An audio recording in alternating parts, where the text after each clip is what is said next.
Going forward, our goal is to get closer in images of the nearest planets.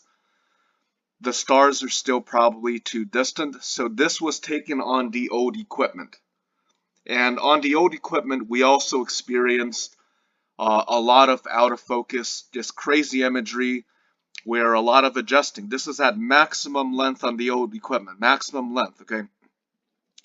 But basically, when the planet where another astronomical body is out of focus, what we were observing is just, for example, take this in focus, not very clear, but basically something like this at maximum optical range, it blew up to about like 20, heck, 10, 25 times the size, just kind of, basically dancing across the LCD screen. So the reason for the equipment upgrade is to try to avoid some of the out of focus effects that we get on the equipment. So basically, it's clearly from the equipment.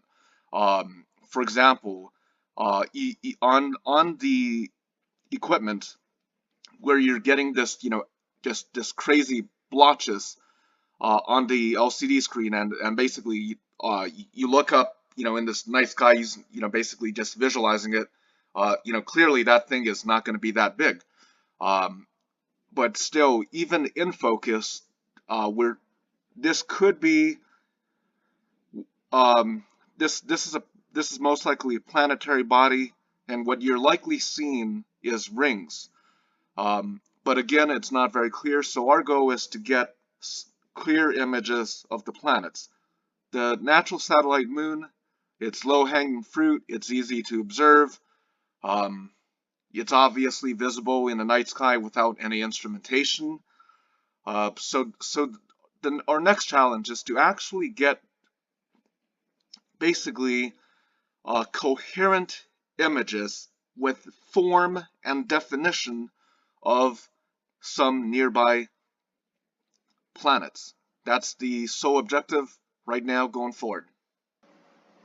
So if the new equipment works out well, if it pays off, we basically the criteria for success is to hopefully avoid some of the examples that you're going to see in the next clip, where we're having a lot of difficulty getting it to focus. When it does go into focus, a lot of times it focuses, for like a second, then it goes back to those patterns again, whatever you want to call it. So the objective is to get discernible, coherent, and well-focused images of planets, not the moon. The moon is low-hanging fruit. It's time to go for the next challenge. Okay, last effort. Recordings keep glitching out. The reason for the new equipment upgrades is because on the old equipment, we're getting a lot of out-of-focus stars or planets, objects. They are clearly out of focus, observable in the LCD screen. When they do go into focus, sometimes it goes into focus briefly, then we're getting really large patterns and blotches.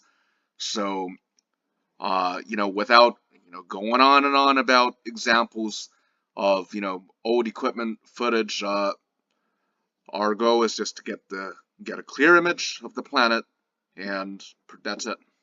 This is the exact reason why we invested a lot in new instrumentation. So hopefully, this is a problem with the existing instrumentation. We're going to try it out.